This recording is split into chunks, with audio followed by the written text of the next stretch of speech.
दोस्तों आज मैं आपको दिखा रहा हूँ उत्तर भारत की पहली आयरन फाउंड्री और ये इसका गेट है। इसके हम अंदर की तरफ जाएंगे और ठीक इसके बाहर गेट के सामने बहती है ये नहर जो यहाँ सिंचाई व्यवस्था के काम आती है और उस समय ये लोहे को ठंडा करने के काम आती थी। तो आइए चलते हैं अंदर को। ये आप देख सकते हैं बगीचे हैं और ये रास्ता है और पूरा गांव के रास्ते के बीचों बीच हम यहाँ से जाएंगे। तो दोस्तों ये रहा वो रास्ता और आप सामने देख सकते हैं आयरन भट्टी का पहला पिलर दिख रहा है और हमने अपने पहले ब्लॉग में भी इसे दिखा दिया था और लेकिन उस वक्त ये इतना डेवलप नहीं था। लेकिन हमारा ब्लॉग आने के बाद सरकार जागी और इसको एक हेरिटेज के रूप में स्थापित कर दिया गया है।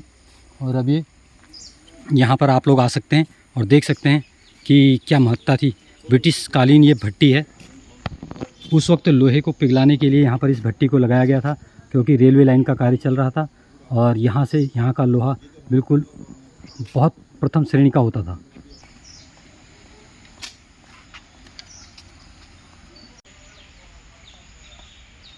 तो दोस्तों हम लोग पहुँच चुके हैं आयरन फाउंड्री पे और आइए आपको दिखाते हैं भट्टी जो आयरन फाउंड्री है, कहाँ पर लोहा पिघलाया जाता था। बिल्कुल हम वहाँ पर पहुँच चुके हैं। मेरे साथ चलते रहिए, ब्लॉग में बने रहिए। हम पहुँच रहे हैं। तो आप देख सकते हैं ये पहली भट्टी है, इसके पास मैं खड़ा हूँ और नीचे जो आप जगह देख रहे हैं वहाँ पर लकड़ियाँ लगाकर आग के द्वारा लोहे को पिघलाया जाता था। और दोस्तों हम लोग पहुँच चुके हैं आयरन फैक्ट्री के अंदर और आप देख सकते हैं ये लाइन से 1 2 3 4 5 यहाँ पर लोहे की जो भट्टियाँ आपको दिख रही हैं, जो भट्टियाँ हैं लोहा पिघलाने की। कुमाऊं कमिश्नर उस समय हेनरी रैमजे थे। ब्रिटिश कालीन वो दौर था जब लोहे को पिघलाने के लिए इस प्रकार की भट्टियाँ होती थी। और आगे आपको बताते हैं कि ये भट्टियाँ अब इस तरह से वीरान क्यों पड़ी हैं और क्यों इन्हें बंद कर दिया गया। तो दोस्तों आज ये फैक्ट्री वीरान पड़ी है और एक हेरिटेज के रूप में स्थापित हो चुकी है। इसके पीछे एक कहानी है और वो कहानी ये है कि इसका प्रोडक्शन बंद हो गया था और लोहा पिघलाना यहाँ पर क्यों बंद किया गया। वो इसलिए बंद किया गया क्योंकि लोहे को पिघलाने के लिए भारी मात्रा में जो अग्नि लगती थी उसके लिए लकड़ी का ईंधन के रूप में लकड़ी का यूज़ होता था। और जब लकड़ी का यूज़ होता था तो वो यहाँ पे के आसपास के जंगलों को काटकर उन लकड़ियों का पूर्ति की जाती थी।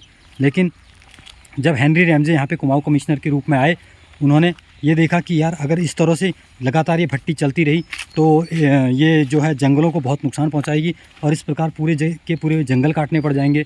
तो उन्होंने तत्कालीन ब्रिटिश सरकार को एक लेटर लिखा और उसमें पर्यावरण का हवाला देते हुए ये कहा कि ये जो जगह है ये बहुत ही प्राकृतिक रूप से रिच है और इसको जो है तत्काल प्रभाव से बंद कर देना चाहिए क्योंकि अगर ये लगातार चलती रही तो यहाँ पर लकड़ियों की इतनी मांग की पूर्ति करने के लिए पूरे जंगलों को काटना पड़ेगा।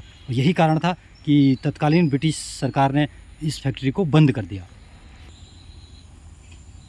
भट्टियों में से एक भट्टी के सामने मैं खड़ा हूँ। अब मैं अंदर जाके आपको दिखाऊंगा कि किस प्रकार से लोहे को पिघलाया जाता होगा उस समय। ये देखिए मैं इस वक्त इसके अंदर जा चुका हूँ। आप देख सकते हैं यहाँ पर लकड़ियाँ लगाई जाती थी इस तरफ, ये देखिए, और एक दूसरा रास्ता है लकड़ियाँ लगाने का ये, और ये आपको ऊपर की तरफ देख सकते हैं वहाँ पर से लोहा डाला जाता था और पिघलाया जाता था।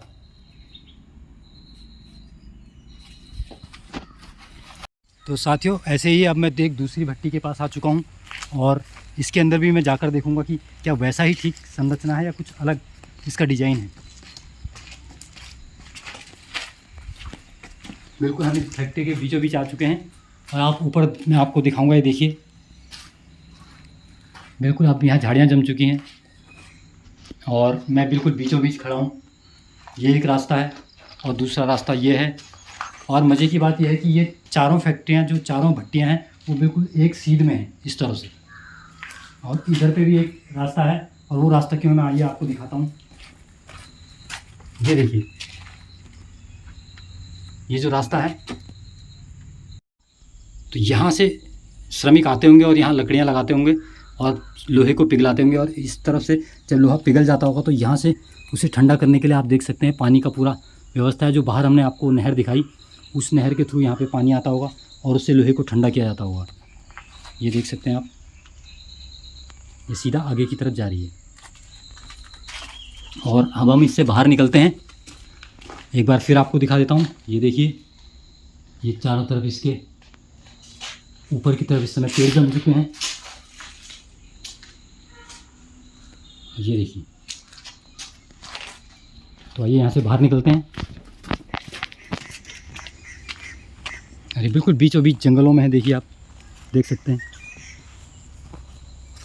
काफ़ी खूबसूरत जगहों पे ये भट्टी स्थित थी।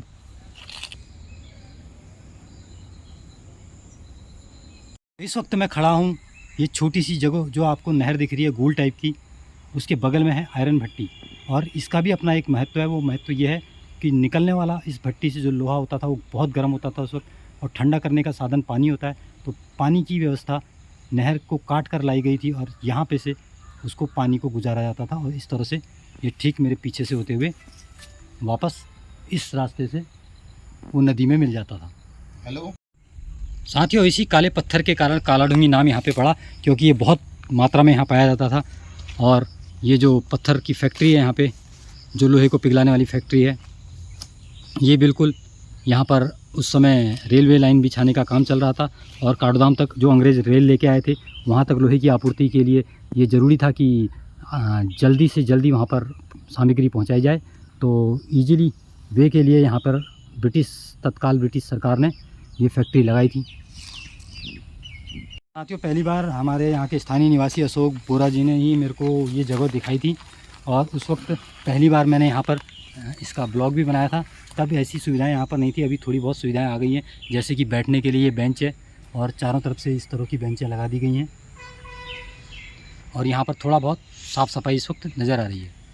तो बोरा जी, कैसे देखते हैं आप इस जगह को, और क्या आपको लगता है कि कुछ और करना चाहिए यहाँ पर ताकि पर्यटक ज़्यादा से ज़्यादा आएँ? बताइए। विकास की संभावनाएं तो रहती हैं मित्र, हमेशा रहती हैं। विकास की ज़रूरत आवश्यकताएं हमेशा रहती हैं। लोग तो आपको क्या लगता है कि यहाँ पर थोड़ा बहुत और क्या चीज़ होनी चाहिए जिससे, क्योंकि मैं देख रहा हूँ यहाँ पर हम लोग काफ़ी समय से आए हुए हैं और यहाँ पे कोई ऐसा नेचर गाइड यहाँ पे नहीं है जो इसके बारे में, इसके महत्व को बता सके नए आने वाले लोगों को। पहले हो चुका है, बैठने की जगह है। तो क्या बताएं यार इसके बारे में। और पहले हमारा ब्लॉग देख लो, अशोक बोरा ब्लॉग्स में जाके, और नॉर्थ इंडिया की सबसे पहली तो हमारे आयरन फाउंड्री वाला ब्लॉग है, उसको देख जी लेना। ज़रूर देखिएगा इनके ब्लॉग को। लेकिन अगर उत्तम भाई की इच्छा हुई तो इसमें वो लिंक भी शेयर कर सकते हैं। बिल्कुल, मैं इनका लिंक शेयर करूँगा कमेंट बॉक्स में। और दूसरी बात यह है कि हमारे जो व्यूवर होंगे उनके लिए भी बता दीजिए एक बार फिर से। अशोक बोरा ब्लॉग्स पे हमने बनाया है। ये नहीं, आप ये बताइए कि इसकी बारे में कुछ बताइए। बारे में क्या बताया, देखो आप पहले बता चुके हैं, सब कुछ लिखा है। चलिए ठीक है, मैं आपको बता चुका हूँ, आप उसको देखिएगा पूरा। और पूरी जानकारी मैंने लगभग जितनी मेरे को जानकारी मिल सकती थी मैंने वो दे दी। और थोड़ी सी जानकारी और दे देता हूँ कि जो हेनरी रैमजे थे उस समय के कुमाऊं कमिश्नर, उन्होंने 1976 में इस फैक्ट्री को बंद करवा दिया था। और कारण मैं बता चुका हूँ, कारण यही था कि इससे जंगलों को, यहाँ के पर्यावरण को नुकसान पहुँच रहा था। क्योंकि ये फैक्ट्री चलती रहती तो ईंधन के लिए लकड़ियाँ आती और उन लकड़ियों का कटान यहाँ के जंगलों से किया जाता। लेकिन इसमें एक बात सोचने वाली है मित्र, एक फॉरेनर आदमी जो कि यहाँ का मूल निवासी भी नहीं था, विदेशी था, उसको यहाँ के पर्यावरण की, पेड़ पौधों की, जंगलों की इतनी चिंता थी। और दूसरी ओर वर्तमान भारत में all is great, everything is great. तो बिल्कुल यहाँ पर आज मैं इस ब्लॉग को बनाने के लिए आया, तो यहाँ से मैंने एक बहुत बड़ी सीख ली। और मैं चाहता हूँ ये सीख यहाँ के नेता भी लें, जो तथाकथित नेता हैं। आज तक नेता तो पैदा हो नहीं पाया यहाँ, और ख़ासकर इस उत्तराखंड के अंदर तो मैं कहूँगा कि इस समय नेताओं की परिस्थिति बिल्कुल डल है। सब डीलर बने हुए हैं, लीडर कोई नहीं है। जब एक अंग्रेज़ अधिकारी उस समय का, वो भी 1976 से पहले की बात है, उस वक्त जब ये चीज़ें थी यहाँ पर, वो पर्यावरण के बारे में इतना सोच सकते थे, तो आज ये जो वर्तमान सरकार है, ये क्यों जंगलों का नाश करा रही है? क्यों उद्योगपतियों को देने के लिए बिल्कुल हज़ारों एकड़ जंगल काट दिए जा रहे हैं? आपने छत्तीसगढ़ में देखा होगा, और एक और जगह है हिमाचल, शायद आपको अगर उसका नाम याद होगा तो, बहुत जगह काट दिया, वहाँ के लोगों ने भी प्रोटेस्ट किया। और उत्तराखंड के अंदर भी काफ़ी जंगल कट चुके हैं, लगभग 850 एकड़। एक रिपोर्ट मैंने एक चैनल में देखी थी, उसके मुताबिक 850 एकड़ से भी ज़्यादा भूमि जो है वो अवैध रूप से जंगल वहाँ पे काट दिए गए हैं।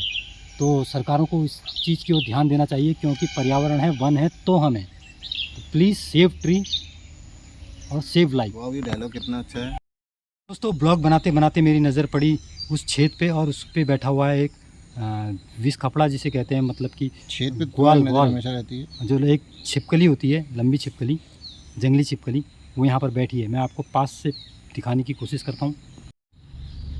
देखो इसमें एक नया ऑप्शन आया है, जैसे ये है ना, ये देखिए उसके अंदर बैठा हुआ हो। तो इस प्रकार इनके छेदों में विषैले जानवर हैं, तो जब आएँ तो प्लीज़ सतर्कता से आएँ। तो आप देख सकते हैं बिल्कुल वो छिपकला उसमें बैठा हुआ है, और ऐसे ही पिछली बार हमको सांप दिखा था, इसलिए जब भी यहाँ आए तो सतर्कता से आएँ। तो दोस्तों एक जगह और यहाँ पर दिख रही है, पत्थरों से बना हुआ ये जाल। आइए देखते हैं इसके ऊपर चढ़ के।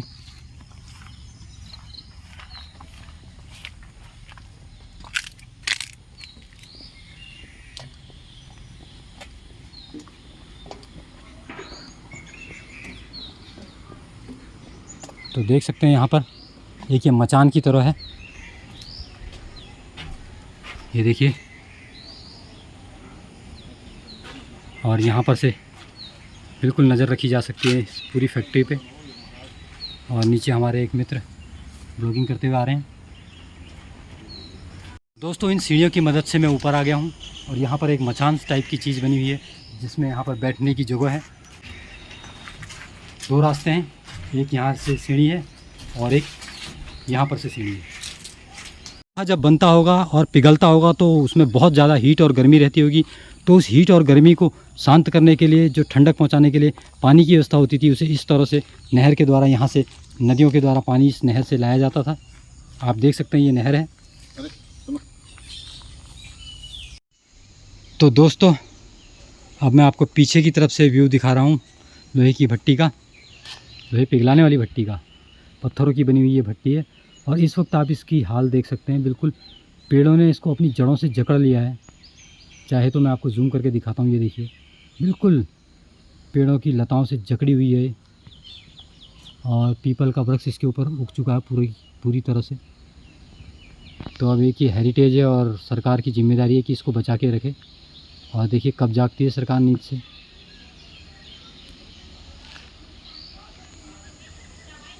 दोस्तों काफ़ी लोग यहाँ पर, काफ़ी जो इन्फ्लुएंसर हैं और जो यूट्यूबर हैं, वो यहाँ पर आके अब इस जगह की यूट्यूब में अपने चैनल में जगह देने लगे हैं, और इसके ऊपर बनाने लगे हैं वीडियोस। तो मेरा उन सभी से अनुरोध है कि वो भी अपनी तरफ से सरकार को सुझाव दें। अगर जो सामाजिक यूट्यूबर हैं जिनका उद्देश्य है कि उनके यूट्यूब से जो है वो एक सामाजिक क्रांति आए और चीज़ों में बदलाव हो, एक अच्छा बदलाव हो, तो उसी के मद्देनज़र मैंने भी ये बदलाव की शुरुआत की है।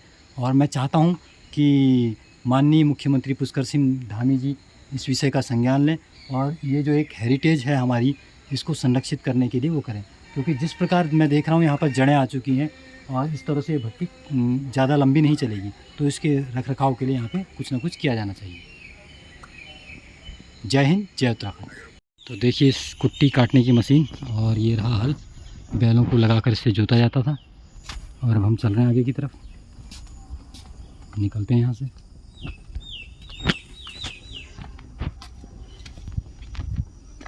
तो आप देख सकते हैं गार्ड साहब एंट्री करवा रहे हैं यहाँ पे, जिन्हें रखरखाव के लिए रखा गया है।